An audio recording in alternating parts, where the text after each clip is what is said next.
soir partout en Côte d'Ivoire. Madame, monsieur, bonjour. Le sommaire de ce journal. Cohésion sociale et paix, des valeurs citoyennes à promouvoir davantage par les communautés chrétiennes. Un enseignement du Premier ministre Robert Begré-Mambé à l'occasion de la cérémonie de dédicace du temple Sinaï de l'église méthodiste de Lokodro. C'était ce dimanche 15 septembre. Nous parlerons dans ce journal de la sécurité des transports de matières radioactives. Elle est au cœur des préoccupations sous-régionales. Les experts de 6 pays ouest-africains harmonisent leurs pratiques sur la conduite d'une inspection des matières radioactives, matière très sensible pour laquelle il faut minimiser les risques. Et puis entre la Corée du Nord et la Corée du Sud, un ballon chargé de déchets en provenance de la Corée du Nord a atterri sur le toit d'un bâtiment à Séoul et provoqué un incendie rapidement circonscrit. Bienvenue à tous. Nous parlons de religion dans ce début du journal avec la dédicace du temple Sinaï de Lokodro en présence du Premier ministre de la République, Robert Begré-Mambé, le chef du gouvernement, parrain de la dite cérémonie, a à cette occasion exhorté les membres de cette église à cultiver la paix et la cohésion au sein et en dehors de l'église. Le reportage de Jean-Luc Bongo.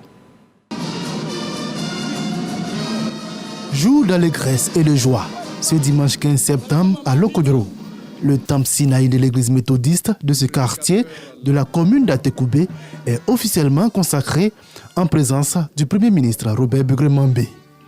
C'est par des chants, des pas de danse et des offrandes que les fidèles de cette église ont marqué leur joie de vivre la dédicace de leur nouveau lieu de culte, baptisé Sinaï, Maison de Gloire. C'est un grand jour pour nous.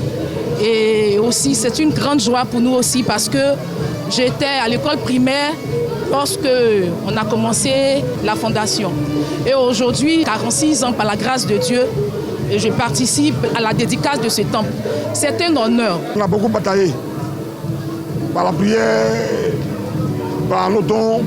Et puis aujourd'hui, le temple on l'a dédicacé. C'est la joie totale. Les fidèles de ce temple, dont les travaux de construction ont duré 22 ans, ont été exhortés à une posture plus responsable et respectueuse, aussi bien pendant le culte que dans leur vie de tous les jours. Nous avons le devoir, par ces temps qui courent, par ces temps d'effacement de la parole de Dieu, le temps d'effacement des exigences de Jésus-Christ, nous avons l'impérieux devoir de nous efforcer d'être des témoins.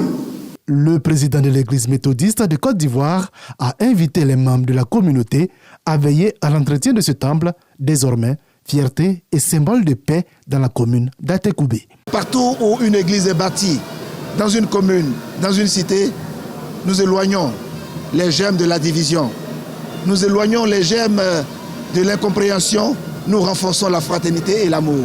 Parrain de cette cérémonie, le Premier ministre a salué la beauté de l'édifice qui témoigne, selon lui, de la beauté du cœur des membres de cette communauté. Cette dédicace est le symbole de l'adhésion de nos frères et sœurs de Lokodro à la vérité éternelle du Christ parmi les hommes, sur laquelle se fondent tous les hommes de bonne volonté pour accomplir des actions au bénéfice de l'humanité sans rien en attendre. Parce que quand on travaille pour Dieu, il ne faut pas attendre de récompense. La récompense, c'est Dieu seul qui la détermine. La cérémonie a été marquée par des actions de grâce et des prières pour la paix en Côte d'Ivoire, mais également par la distinction de membres de l'Église. Notons que la prédication tirée du livre de l'Exode a été faite par la révérende pasteur Virginie Bieke. Le Mawlud a été aussi célébré ce week-end, précisément la nuit de samedi à dimanche. Une nuit de prière et d'enseignement pour commémorer la naissance du prophète de l'islam. Les communautés musulmanes ont été invitées à mettre en priorité l'éducation, suivant ce reportage. La communauté musulmane de la Marine nationale célèbre le Mawlud. La moralité et les vertus sociales selon la vie du prophète au centre du prêche de l'imam Konaté Noun. L'aumônier militaire et imam de la grande mosquée de la base navale d'Abidjan exhorte les fidèles musulmans à œuvrer pour une meilleure éducation de leur progéniture. Il a également dénoncé la dépravation des mœurs et recommande aux enfants d'opter pour des tenues vestimentaires correctes.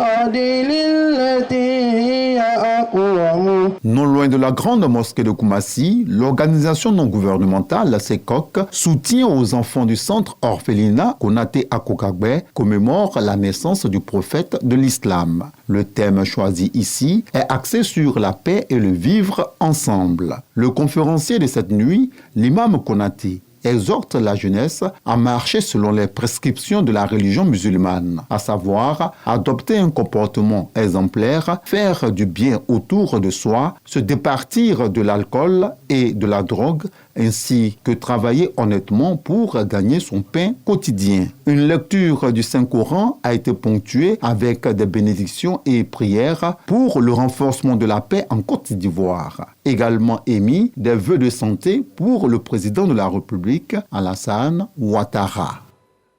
Le Dinguélé recevait la tribune d'information échange citoyen du CICG. Les populations rassemblées à Odiéné ont été informées sur la deuxième phase du programme social du gouvernement, un exposé qui a présenté les acquis et perspectives pour le district autonome du Dinguélé. Régis Kofi. C'est une lucarne pour expliquer la politique de développement du gouvernement aux populations. Ces dernières, en retour, ont la possibilité d'exprimer leurs besoins. Ce sont les échanges citoyens. Le ministre de la Communication, porte-parole du gouvernement, Amadou Koulibaly, face aux populations des régions du Folon et du Kabadougou. Lors des échanges, c'est le ministre-gouverneur, Gaoussou Touré, qui s'est fait le premier porte-parole des populations du district du Dinguélé. Si l'État nous donne de l'eau, que nos bas-fonds et plaines sont irrigués au bambou, nous donnerons à l'État chaque année au minimum 1 million de tonnes de paddy. Nous avons 120 000 hectares plantés en anacardier. Donc ce que nous demandons à l'État aussi, c'est qu'effectivement, on puisse faire la régénération des plantations. Ensuite, les différentes couches de la population ont pris la parole pour se prononcer sur divers sujets, allant de la qualité de vie à la santé, en passant par la protection sociale, l'éducation, la souveraineté alimentaire et l'environnement des affaires. Nous partons très satisfaits de cette belle rencontre et nous osons qu'à partir de cet échange-là, les choses vont progressivement changer. Beaucoup a déjà été fait. Ce n'est pas pour autant que le gouvernement fermera les yeux sur les défis du futur. L'ensemble des investissements réalisés ici ou en cours de réalisation tourne autour de 240 milliards de francs CFA. Le bilan du programme social du gouvernement dans les différentes localités sera très certainement présenté ici, ne démentira pas ce propos-là. Et les actions de l'État s'étendront également au développement des différentes filières, notamment agricoles, avec le problème que le ministre-gouverneur a posé en ce qui concerne le riz. Ces échanges, initiés par le Centre d'information et de communication du gouvernement, CICG, sont porteurs d'espoir pour le développement et le bien-être des populations du district du Dinguélé. Et voyons à présent cette réunion sous-régionale sur la sécurité des transports de matières radioactives. Les experts de 6 pays ouest-africains harmonisent leurs pratiques sur la conduite d'une inspection des matières radioactives, matière très sensible pour laquelle il faut minimiser les risques sur les populations et sur l'environnement. Grâce Kando. Le Bénin, le Togo, le Niger et la Côte d'Ivoire, ces pays de la sous-région réunis à Abidjan, planchent sur la conduite d'une inspection de la sécurité du transport des matières radioactives. Ce sont des matières dites dangereuses, mais qui ont un effet bénéfique pour la population. Ces matières peuvent être d'origine naturelle, tout comme elles peuvent être artificielles. Lorsque leur utilisation n'est pas contrôlée, l'effet nocif de ces matières-là peuvent être utilisées à des fins malveillantes. C'est la raison pour laquelle elles ont besoin d'être sécurisées. Cette rencontre s'inscrit dans une dynamique de renforcement des compétences et de savoir-faire et qui répond à une préoccupation commune, s'assurer que le transport de ces matières se déroule dans des conditions sécuritaires optimales. Bientôt, nous allons avoir au Bénin un centre hospitalier où il va y avoir des matières radioactives qui seront produites, un centre hospitalier où il y aura également des matières radioactives qui seront importées. Il serait nécessaire, après l'importation, de pouvoir transporter les matières et cela va nécessiter qu'on mette en branle tout le processus de l'inspection, du transport de ces matières-là. Tout transport de matières radioactives doit être sécurisé, surveillé du départ jusqu'à la fin, au lieu où ces substances-là doivent être livrées. Il faut une coopération extrêmement élargie à tous les pays. Les experts de l'Agence internationale de l'énergie atomique veillent sur ça. Bâtir une chaîne de sécurité régionale solide et efficiente, des défis que veut relever l'Agence internationale de l'énergie atomique en matière de régulation et de contrôle des matières nucléaires. La sécurité au travail est aussi un défi, un prix pour promouvoir donc la sécurité et la santé au travail. L'initiative est à sa 8e édition, un prix qui encourage artisans, transporteurs, commerçants et entreprises à améliorer leur gestion de risques professionnels. Sarah Tiéméné et Mahama Traoré nous en disent plus. 23 lauréats seront récompensés par la Caisse nationale de prévoyance sociale CNPS pour la 8e édition du prix Santé et Sécurité au travail. Les candidats doivent satisfaire certaines conditions pour concourir. D'abord, pour l'aspect classique, le prix Santé et Sécurité au travail, il nous faudra renseigner la fiche d'inscription des référentiels de compétition. Il faudra ensuite produire une attestation de mise à jour des cotisations sociales en cours de validité et enfin déposer dans les délais les dossiers de candidature. 2 innovations marquent cette 8e édition, l'introduction du prix Vision Zéro et le prix d'encouragement pour la sécurité et la santé des travailleurs indépendants. En plus de la prévention classique, on associe le bien-être au travail. Parce que bien souvent, c'est un point qui n'est pas clairement dans nos activités. Alors que tout ce qu'on fait dans l'entreprise devrait concourir au bien-être de ceux qui y travaillent. 45 000 entreprises compétissent. Le prix Santé et Sécurité au travail se veut un cadre de valorisation et de partage de bonnes pratiques. Le concours connaîtra son apothéose le 25 décembre 2025. La campagne commerciale Éveil-École 2024-2025 est ouverte depuis vendredi. Avec elle apparaissent de nouvelles pancartes sur les ponts bascules de Côte d'Ivoire, des plaques sur lesquelles figurent les mentions pont homologué, campagne 2024, en plus du logo du conseil EVA Palmier à Huile. Voilà un indice qui marque le respect des normes de commerce. Lancine Bakayoko. L'autocollant posé sur les premiers ponts bascules a été remplacé par une plaque sécurisée faite des matériaux résistants au soleil, à la pluie et solidement fixés. Sur la plaque, les acteurs reconnaîtront les normes édictées par le ministère du Commerce et la fiabilité du pont bascule. Si c'est une production de 10 kg qui viennent dessus, le pont va effectivement sortir 10 kg et pour que le planteur puisse bénéficier du fruit de ses efforts.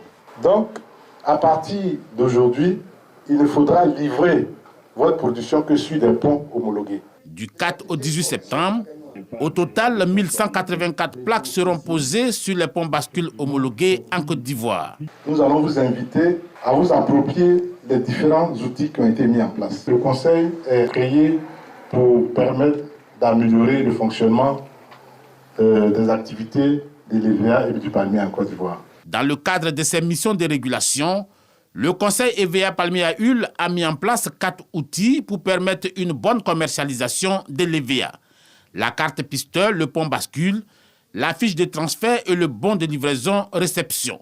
Ce bon de livraison qui matérialise l'achat bord champ de la production par le pisteur identifié par la carte. À présent, une campagne sur la sécurité foncière dans la région de la Bagoué.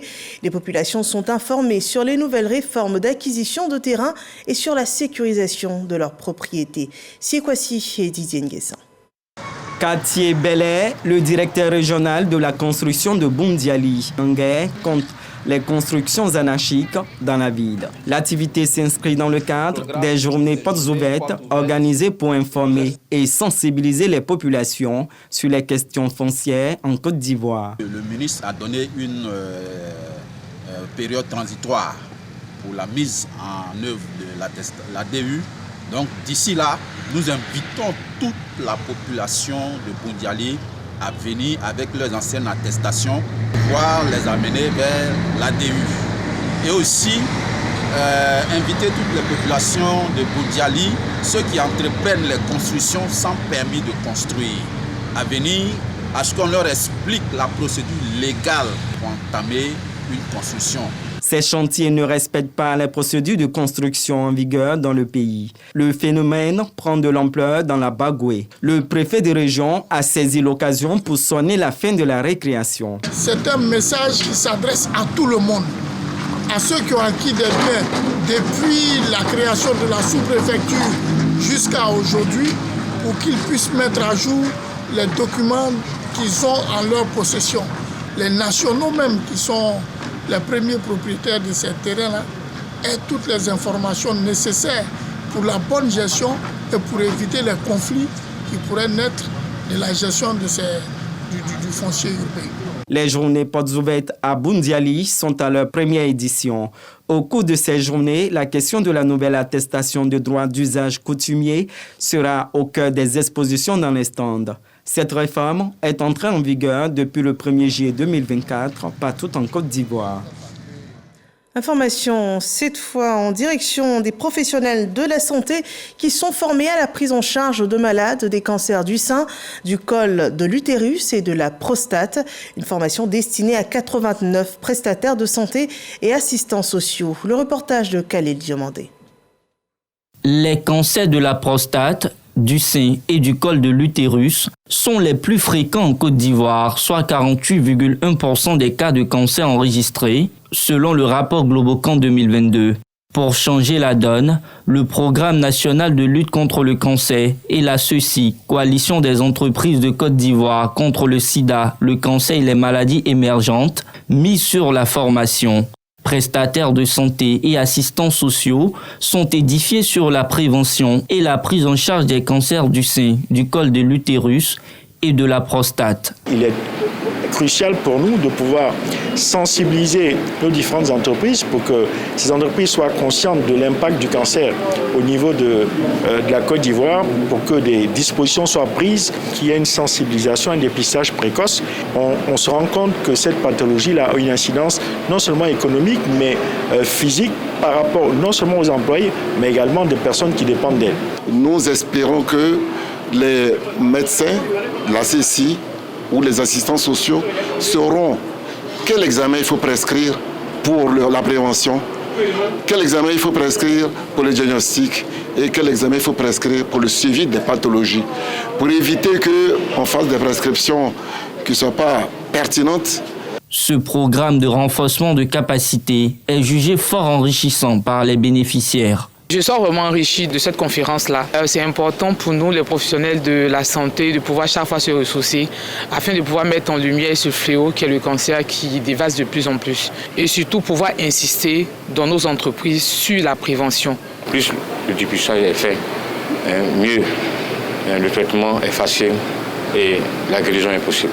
Cette formation, qui a ciblé 89 professionnels de santé, s'inscrit dans le cadre du nouveau plan stratégique 2022-2025 du Programme national de lutte contre le cancer. À Bouaké, les acteurs de la filière bétail-viande s'activent pour l'autosuffisance en viande pour la Côte d'Ivoire. La filière bétail-viande produit environ 60 000 tonnes de viande et d'abats par an et couvre seulement 60% des besoins nationaux. On découvre plus d'informations dans ce reportage de Boubacar Silla et Charles Tatou. Après sa réélection à la présidence du conseil d'administration de l'organisation interprofessionnelle de l'agriculture et de la filière bétail-viande de Côte d'Ivoire, Isiaka Sawadogo est en visite à Bouaké. Il est venu présenter le nouveau bureau exécutif de l'OIA bétail-viande aux acteurs des régions de Bouaké et du Hambol. Occasion pour lui de dévoiler sa vision pour la redynamisation du secteur, appelant les membres de son organisation au rassemblement et à la solidarité. Surtout la cohésion.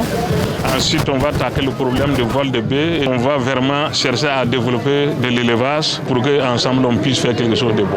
Un message bien perçu par les acteurs de la filière bétail-viande. On est prêt à accompagner le nouveau président dans son exercice. Nous, on le conseille beaucoup de patience avec nous. Le parrain de la cérémonie, le député de Bouaké commune et vice-président du conseil régional de Becker, Bema Fofana, invite les membres de l'OIA Bétail-Viande à une union sacrée autour de leur président. Mais surtout, de prendre toutes les places pour que le président de la République, pour que tous les Ivoiriens puissent être fiers de ce qu'ils sont en train de faire. Et vraiment demain qu'on dise d'ici peu que la Côte d'Ivoire est autosuffisante en protéines animales.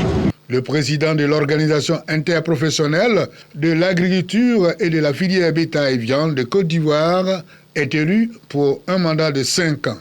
Au cours de cette cérémonie, empreinte de convivialité, les acteurs de la filière bétail-viande ont rendu un hommage au chef de l'État, Alassane Ouattara, pour ses actions en faveur de l'assainissement de leur profession.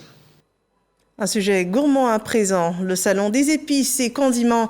Une 4e saison s'annonce en octobre prochain.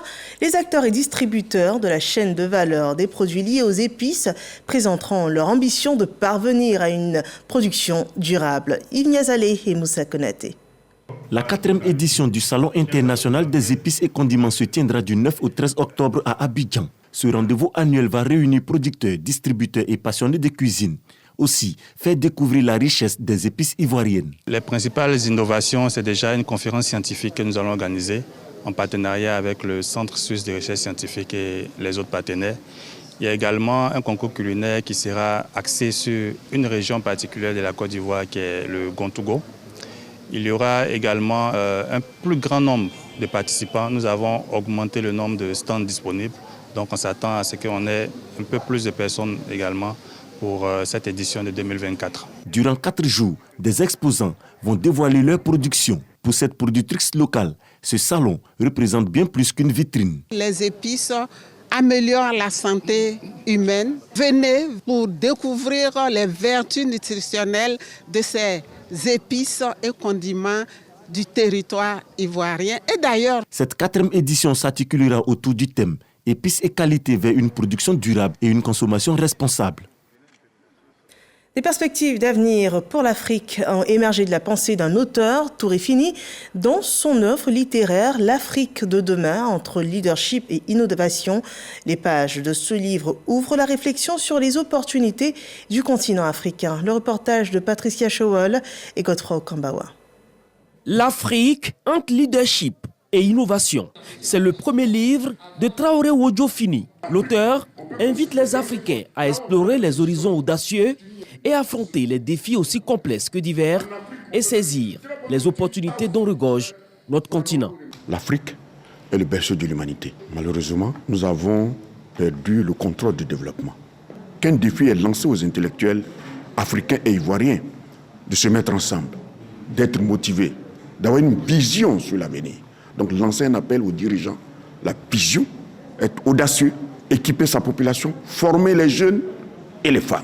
À travers ces 119 pages, l'auteur essaie de déconstruire les préjugés d'images et d'idées. C'est un livre qui tranche avec cette vision pessimiste de l'Afrique.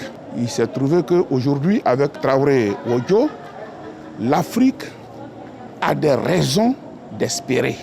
Wodjo a eu pour muse la Côte d'Ivoire et les travaux réalisés par le président Alassane Ouattara, qui donnent des raisons d'espérer à tous les Africains. Le livre nous réconcilie avec l'administration en nous disant voilà, nous sommes sur le bon chemin. Et c'est cette Afrique-là réconciliée, cette Afrique qui est tournée vers l'innovation, qui est tournée vers le respect des droits de l'homme, qu'on retrouve tant dans ce qui se fait en Côte d'Ivoire que dans ce que le livre projette et dans ce qu'on souhaiterait que l'Afrique soit demain. Le jeune auteur encourage l'élite africaine à promouvoir l'intégration sur le continent. La 30e édition du Tour cycliste de Côte d'Ivoire est lancée depuis ce dimanche. La première étape est remportée par le Camerounais Fabrice Chauffeur au terme du circuit Sassandra-San Pedro. Suivant ce reportage. C'est ici à Sassandra que le premier coup de pédale de la 30e édition du Tour cycliste de Côte d'Ivoire, dénommé Tour de la réconciliation, est donné, en présence des autorités communales, le représentant du préfet, le ministre-gouverneur de la région du Boclay, les chefs traditionnels. Ils sont 39 coureurs au départ à l'affût du maillot jaune. Venus du Burkina Faso, du Togo, du Bénin, du Cameroun et invité spécial la Sierra Leone, seul pays anglophone. Pour cette première étape, le peloton débute sur une course en ligne, suivie d'un circuit à San Pedro pour un total de 120 km 500.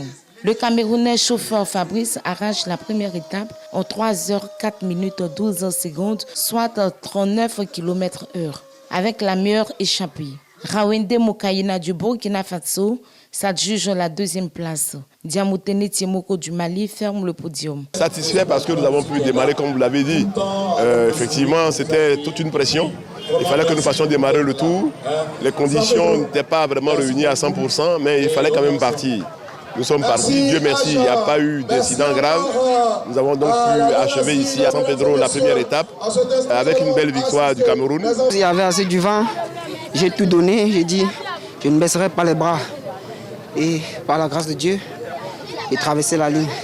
Les cyclistes se donnent rendez-vous pour la deuxième étape, Grand Laou-Sangon, une course en ligne de 100 km.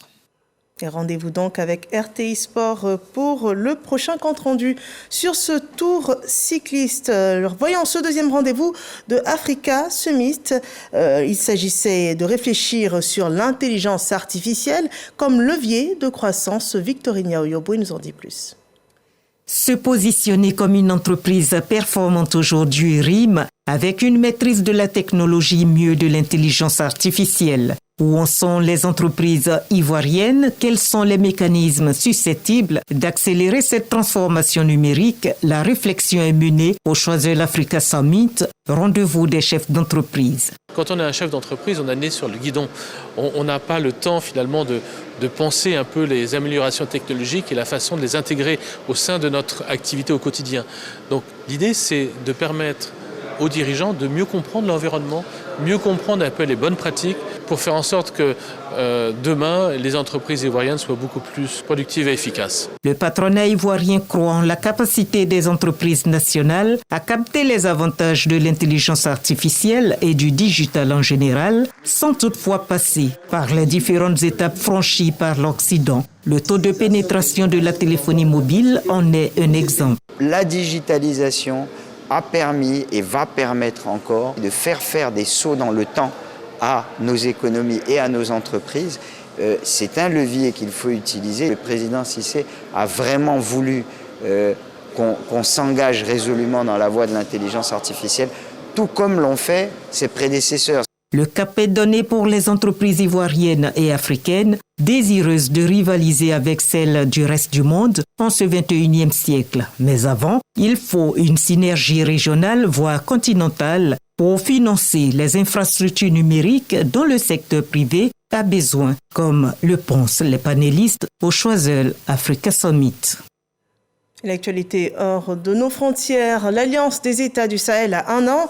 Le 16 septembre 2023, les régimes militaires putschistes du Mali et du Burkina Faso et du Niger adoptaient la charte Liktapo-Gourma et créaient l'Alliance des États du Sahel, l'AES, avec pour but affiché de combattre ensemble les groupes armés présents sur leurs territoires respectifs. Aujourd'hui, l'Alliance est devenue une confédération avec un périmètre d'action élargi. Un ballon chargé de déchets en provenance de la Corée du Nord a atterri sur le toit d'un bâtiment à Séoul, provoquant un incendie rapidement maîtrisé dimanche. En fin de journée, la Corée du Nord a lancé un total de 120 ballons lestés de déchets vers la frontière et a également fait décoller la veille 50. Notons que les relations entre les deux pays voisins sont au plus bas depuis des années, la Corée du Nord ayant récemment fait état de déploiement de 250 lanceurs de missiles balistiques à sa frontière méridionale. C'est ici qu'on s'arrête pour ce journal. Merci de nous avoir suivis. Excellente suite des programmes sur RTI1.